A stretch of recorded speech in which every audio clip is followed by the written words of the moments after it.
বাড়িতে গেস্ট আসলে এই খুব টেস্টি চিকেনের রেসিপিটা বানাতে পারেন। নমস্কার, আমি মিতালি।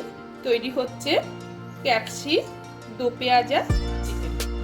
1 কেজি মতন চিকেন, তার মধ্যে হলুদ, নুন, গোলমরিচ গুঁড়ো,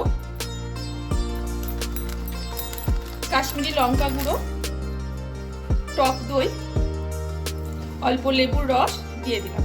ভালো করে মাখিয়ে নেব, দিয়ে এটাকে 2 ঘন্টার জন্য ফ্রিজে রেখে দেব। কড়াইয়ের মধ্যে সাদা তেল দিয়ে দিয়েছি।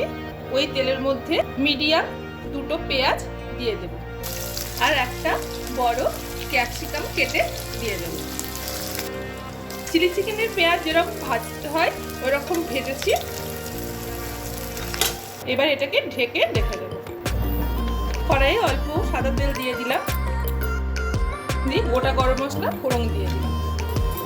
মিক্সি জারে অনেকটা রসুন আর একটা গোটা পেঁয়াজ বেটে নেব, আর এই একটা টমেটো আর এতগুলো লাল লঙ্কা মিক্সি জারে দিয়ে দেবো। এবার এটাকে পিষে নেব।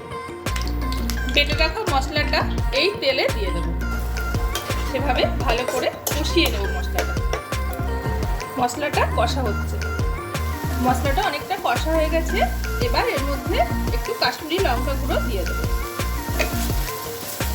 এবার এর মধ্যে ম্যারিনেট করে রাখা মাংসের টুকরোগুলো দিয়ে দেবো।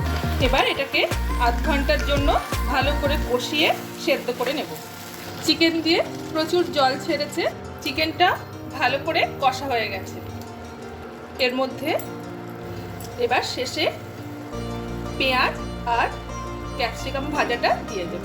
ছোট চামচের 1 চামচ সোয়া সস দিলাম, 2 চামচ টমেটো কেচাপ দিলাম, অল্প ভিনিগার দিলাম,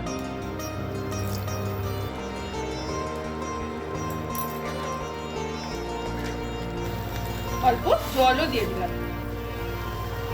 তৈরি হয়ে গেল ক্যাপসি দো পেঁয়াজা চিকেন। বাড়িতে বানিয়ে বলবেন কেমন হয়েছে। নমস্কার, ভালো থাকবেন।